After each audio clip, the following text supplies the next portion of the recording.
మహిళల కోసం central bank of India ఇప్పుడు మీకు అందిస్తోంది గృహ రుణం. అతి తక్కువ వడ్డీ రేట్లకే ప్రత్యేక సెంటు గృహలక్ష్మి. పూర్తి వివరాలకు వెంటనే సంప్రదించండి 18003030.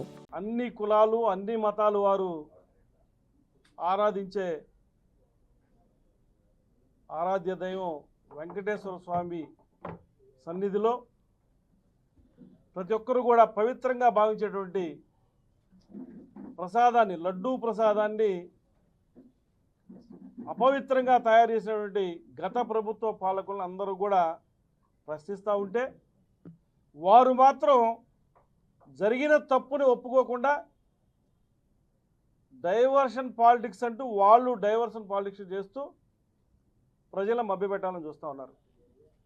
ఇది ఎక్కడా కూడా రాజకీయంగా మాట్లాడేటువంటి మాటలు కాదు. శాస్త్రీయబద్ధంగా పరిశోధన జరిపి ల్యాబుల్లో టెస్టులు చేసి ఇందులో యానిమల్ ఫ్యాట్ ఉందని చెప్పి నిర్ధారించిన తర్వాతనే మా నాయకులు చంద్రబాబు నాయుడు గారు కానివ్వండి, పవన్ కళ్యాణ్ గారు కానివ్వండి మాట్లాడటం జరుగుతూ ఉంది. గతంలోనే వైవి సుబ్బారెడ్డి గారిని, భువన కరుణాకర్ రెడ్డి గారిని టీటీడీ చైర్మన్గా ప్రకటించినప్పుడే రాష్ట్ర వ్యాప్తంగా కూడా అందరూ కూడా ముక్కును వేలేసుకున్నారు. అన్య మతస్థులకి టీటీడీ చైర్మన్ పదవి ఇవ్వచ్చా, మీరు ఎలా ఇచ్చారు, ఏ ప్రాతిపదికన ఇచ్చారని చెప్పి అడగడం జరిగింది. కానీ ప్రజలంటే లెక్కలేనటువంటి ప్రభుత్వం, అప్పటి ప్రభుత్వం జగన్మోహన్ రెడ్డి యొక్క ప్రభుత్వం వారినే కొనసాగించింది. దాని పర్యవసానమే ఈ రోజున 5 సంవత్సరాల పాటు తిరుపతి లడ్డు అపవిత్రమైంది. వారు తప్పు చేసినా కూడా, ప్రజల్ని మభ్యపెడుతున్నా కూడా మా నాయకుడు పవన్ కళ్యాణ్ గారు ప్రభుత్వం తరఫున ప్రజలందరినీ కోరుతూ ఉన్నారు. అందరూ కూడా మనం ప్రాయశ్చిత్త దీక్ష చేపట్టాలని ఆ దేవదేవుడిని కోరుకుంటూ ఆయన నిన్న ప్రాయశ్చిత్త దీక్ష చేపట్టడం జరిగింది.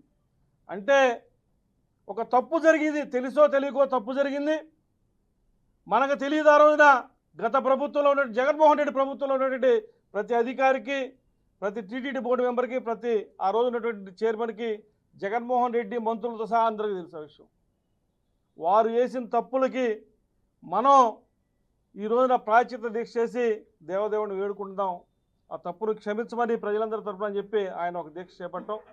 ఆ దీక్షకు మద్దతుగా గుంటూరు జిల్లా నుంచి రేపు మేము ఆయన 11 రోజులు చేపడితే నిన్న ఈ రోజుకి 2 రోజులు అయిపోతే రేపటి నుంచి 9 రోజుల పాటు మేము దేవాలయాలందు ఈ దీక్ష చేపట్టడానికి సిద్ధంగా ఉన్నాం. రేపు 111 మందితో ముందుగా గోరంట్ల వెంకటేశ్వర స్వామి దేవాలయంలో ఈ దీక్ష చేపట్టబోతా ఉన్నాం. తరువాతి కార్యక్రమం గుంటూరు పట్టణంలో ఉన్నటువంటి ప్రతి దేవాలయాన్ని సందర్శించి ఈ దీక్షను కొనసాగిస్తూ, అంటే 9 రోజులు ఎవరైతే ఉండగలుగుతారో వారు ఉండొచ్చు. దీక్ష మంచి చేసినటువంటి నాయకుల మీద, కార్యకర్తల మీద మీరు దుమ్మెత్తిపోయొద్దని చెప్పి కూడా మిమ్మల్ని కోరుకుంటా ఉన్నాం. మా నాయకుడు పవన్ కళ్యాణ్ గారు ఒకటే చెప్పారు, ఎవరైనా సరే తప్పు చేస్తే తప్పును అంగీకరించిన వాడే మనిషిగా ఉంటాడు తప్పితే, లేకపోతే వీళ్ళనే రాక్షసులా తయారవుతారు. రాక్షస పాలనని అంతమొందించాడు వెంకటేశ్వర స్వామి అని కూడా అందరూ ప్రజలందరూ అనుకుంటా ఉన్నారు. ఇటువంటి పాపాలన్నింటినీ లెక్కగట్టి వెంకటేశ్వర స్వామి ఈ రోజున వారిని పక్కన కూర్చోబెట్టారు. కనీసం ప్రతిపక్షం లేకుండా కూడా చేశారు. అందరి ఆశీస్సులతోనే ఈ రోజున ప్రజలందరి ఆశీస్సులు, ఆ దేవదేవుని ఆశీస్సులతోనే ఈ మంచి ప్రభుత్వం నడవాలని, ఈ మంచి ప్రభుత్వంలో ఇటువంటి అపచారాలు, అపకీర్తులు ఏమీ లేకుండా ముందుకు సాగాలని చెప్పి కూడా మేము కోరుకుంటున్నాం. రేపు అందరూ కూడా మా నాయకులందరూ, మా కార్యకర్తలందరూ, ఎక్కువగా రేపు మహిళలు ఈ దీక్షలో పాల్గొనబోతూ ఉన్నారు. రేపటి నుంచి 9 రోజుల పాటు దీక్ష కొనసాగుతూ ఉంది. కాబట్టి అందరూ కూడా, ప్రజలందరూ కూడా, అంటే ఒక పార్టీ కార్యకర్తలే కాదు, ప్రజలందరూ కూడా మీ ఇళ్లలో ఈ శుద్ధి కార్యక్రమం చేపట్టడానికి దీక్ష చేపట్టి ఈ యొక్క కార్యక్రమాన్ని విజయవంతం చేయాల్సి. ఈ 9 రోజులు గుంటూరు జిల్లా నుంచి జనసేన పార్టీ మా అధ్యక్షుల వారికి సంఘీభావంగా ఏం చేయాలనేది విపులంగా వివరించారు మీ అందరూ కూడా. ఇప్పటికీ కూటమి ప్రభుత్వం ఏర్పడి 100 రోజులు అయిపోయింది. ఈ 100 రోజుల్లో ప్రకృతిని ఎదుర్కొన్నాం. అలానే గతంలో చేసినటువంటి మారణ హోమాన్ని ఏ రకంగా సరిచేయాలి అనే ఒక ఆలోచనతో ముందుకెళ్తూ ఉన్నాం. ఇవన్నీ జరుగుతున్నప్పుడు గతంలో ముఖ్యమంత్రిగా చేసినటువంటి వ్యక్తికి ఉన్నటువంటి మీడియా ద్వారా ఈ కూటమి ప్రభుత్వం మీద ఏ రకంగా అపనిందలు వేయాలి అని రోజు ఆ ఛానల్లో కానీ ఆ వార్తాపత్రికలో కానీ వస్తున్నటువంటి అసత్య ఆరోపణల్ని ఖచ్చితంగా ఖండించాలి. కాబట్టి ఈ 100 రోజులైన సందర్భంగా ఇది మంచి ప్రభుత్వం అనే ఒక కార్యక్రమాన్ని కూడా కూటమి ప్రభుత్వం తీసుకుని ప్రజలకి ఈ 100 రోజుల్లో జరిగిన విషయాలు, గతంలో ఆ ప్రభుత్వం చేసినటువంటి తప్పిదాలని చెప్పవలసిన బాధ్యత ఒక ప్రజాస్వామ్యంలో ఉన్నటువంటి ప్రభుత్వంలో ఉన్నటువంటి నాయకులు చేయవలసినటువంటి కర్తవ్యం. కాబట్టి మేము ఆ 100 రోజుల ప్రోగ్రాం కూడా తీసుకున్నాం. దీంట్లోనే వాళ్ళు చేసినటువంటి పాపాలన్నీ బయటికి తీసే కార్యక్రమం కూడా ఒకటి తీసాం. దాంట్లో భాగంగానే ప్రపంచవ్యాప్తంగా ప్రసిద్ధి చెందినటువంటి పుణ్యక్షేత్రం, తెలుగు ప్రజలే కాకుండా ఇటు దక్షిణాదిలో ఉన్నటువంటి రాష్ట్రాల్లో కానీ అటు ఉత్తరాదిలో ఉన్నటువంటి రాష్ట్ర ప్రజలకు కానీ ఒక నమ్మకం, తిరుమల తిరుపతి దేవస్థానంలో ఉన్నటువంటి వెంకటేశ్వర స్వామి అంటే ఇంకా అల్టిమేట్ అదే. మనిషి ఎప్పుడు కూడా ఏదో స్వర్గం అంటారు, లేదంటే ఏదో పుణ్యకాలం ప్రాప్తించాలని ఏదైతే కోరుకుంటారో, ఇంకా అల్టిమేట్ తిరుపతి అనేదే మనకి ఈ ప్రపంచంలో, ముఖ్యంగా మన దేశంలో ఆ తిరుమల దేవస్థానంకి వెళ్ళి అక్కడ దర్శించుకుని ఆ లడ్డూ ప్రసాదాన్ని తీసుకోవటం అనేదే ఇంకా ఆయనకి ఇదేమంటాం అది ఫైనల్ ఇంకా ఆయన జీవితంలో. అలాంటి ఒక వాతావరణం ఉన్నటువంటి తిరుమల తిరుపతి దేవస్థానంలో జరిగినటువంటి అపచారాలన్నింటినీ కూడా ప్రజలకు వివరించి మళ్ళా ఎంత పవిత్రమైనదో ఆ పవిత్రతను కాపాడాలన్న ఒక ఆలోచనతో అక్కడ జరిగినటువంటి విషయాన్ని బయటపెడితే ఆ పేపర్ టీవీ ఉంది అని చెప్పి ఇష్టానుసారంగా మాట్లాడతాం చూసాం. ప్రజలందరూ కూడా చూసాం. ఎప్పుడూ కూడా కూటమి ప్రభుత్వం, ఈరోజు కూడా చూస్తాను, కూటమి ప్రభుత్వం వాళ్ళని ఇది చేయట్లేదు, ఆ ప్రభుత్వంలో చెడు చేసిన వాళ్ళు ఇంకా వెనకేసుకొస్తున్నారనే వార్తలు అనునిత్యం వస్తూనే ఉన్నాయి. కానీ మా లక్ష్యం ఏంటంటే ఏదో మేము గెలిచాము రాజరికంలో లాగా వాళ్ళని తీసుకొచ్చి బానిసలు చేయాలనే ఆలోచన కాదు.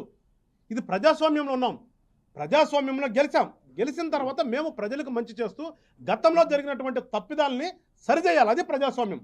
కానీ గతంలో అతనికిలాగా ప్రతి దాంట్లో కేసు పెట్టేయటం, ప్రతి విషయానికి ఇష్టానుసారంగా తీసుకెళ్ళి లోపల కూర్చోబెట్టి కొట్టడం చేసే ఉద్యోగం కాదు మాది. అందుకని మేము ప్రతిదీ కూడా అన్ని ఆధారాలతో అన్ని సాక్ష్యాలతోనే మేము ముందుకు వస్తున్నాం. ఇవాళ అక్కడ ఎన్డీడీ అనేటటువంటి ఒక సంస్థ ఇచ్చినటువంటి ఆధారాలు పట్టుకునే మేము గతంలో ఈ రకంగా జరిగిన తప్పులు అని చెప్పాం. అది అవునా కాదనేది చెప్పవలసిన బాధ్యత నీ మీద ఉంది. ఆ బాధ్యతను విస్మరించి దీన్ని ఏదో పొలిటికల్ టర్న్ చేస్తున్నారు, వాళ్ళు ఇచ్చినటువంటి హామీలు నెరవేర్చలేదు కదని చెప్పి. అరే హామీలు నెరవేర్చడానికి ఎన్ని రోజులైందిరా బాబు, మాకు ప్రభుత్వం వచ్చి 3 నెలలే కదా. 5 సంవత్సరాల కాలానికి కనుక ఇస్తే 3 నెలల్లోనే ఎవడన్నా తీర్చగలుగుతాడు ఎవడన్నా ప్రజాస్వామ్యంలో? Is it possible? ఆ మాత్రం జ్ఞానం లేకుండా మాట్లాడతారా?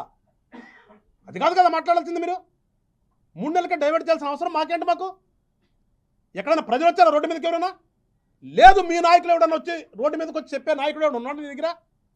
ఎవడు లేడే. నువ్వు చెప్పలేవు, నీ తరపున చెప్పే నాయకుడు లేడు నీకు. ఇంకా మేము విస్మరించింది అక్కడ ప్రజల్ని విస్మరించామో, ప్రజల కోసం పనిచేస్తున్నామో ప్రజలకు తెలుసు కదా. ప్రజాస్వామ్యంలో ప్రజలకు మంచి జరగకపోతే ప్రజలు రోడ్డు మీదకి వస్తారు. ఎక్కడ నువ్వు జరిగింది ఆ సంఘటన జరిగితే నువ్వు రాయి నీ పేపర్లో, వీళ్ళు డైవర్ట్ చేయడం కోసం నా మీద నిందలేస్తున్నారని. ఇవేమీ లేకుండా ఊరకనే నువ్వు చేసినటువంటి తప్పులు నీకు తెలుసు. నువ్వు తప్పు చేసావు, ఒప్పు చేసావు నీకు తెలుసు. నీకు నీ మనస్సాక్షి తెలుసు. ఊరికి సాక్ష్యాన్ని పేపర్ పెట్టుకోగానే, సాక్ష్యాన్ని ఛానల్ పెట్టగానే కాదు కదా. నీకు తెలిసిన దానికోసమే కదా నువ్వు ఎందుకు ఉండలేదు. ఇక్కడ తాడేపల్లిలో కూర్చొని మాట్లాడు. తాడేపల్లిలో కూర్చున్నావు. ఎక్కడ పోతున్నావు నువ్వు? ఈ 3 నెలల నుంచి ఎక్కడున్నావు నువ్వు? మాట్లాడితే బెంగళూరు వెళ్ళి దాక్కుంటావు ఎందుకు? నువ్వు నిజంగా రైట్ ట్రయల్గా నువ్వు తప్పు చేయలేదు కదా, ఎదుర్కో. నిన్న కొన్ని సంఘాల వాళ్ళు నీ ఇంటి దగ్గరకు వచ్చారు తాడేపల్లి, నువ్వు ఉన్నావని. నువ్వు ఉన్నావు అక్కడేమన్నా? చుట్టూ గేట్లేసి ఉన్నాయి కదా. మరి నువ్వు నిజంగా సచ్చినోడు అయితే నువ్వు బెంగళూరులో దాక్కోవాల్సిన అవసరం నీకేమొచ్చింది? జగన్మోహన్ రెడ్డి గారిని అడుగుతున్నాం మేము ఇవాళ. దానికి సమాధానం చెప్పండి, బయటకు వచ్చి మాట్లాడే ఈ అంబటి రాంబాబు గారు ఇంకోటి కానీ. ఖచ్చితంగా కూటమి ప్రభుత్వం అనేది ఆంధ్ర రాష్ట్ర అభివృద్ధి కోసం కూటమిగా ఏర్పాటు చేసినటువంటి మా నాయకుడు.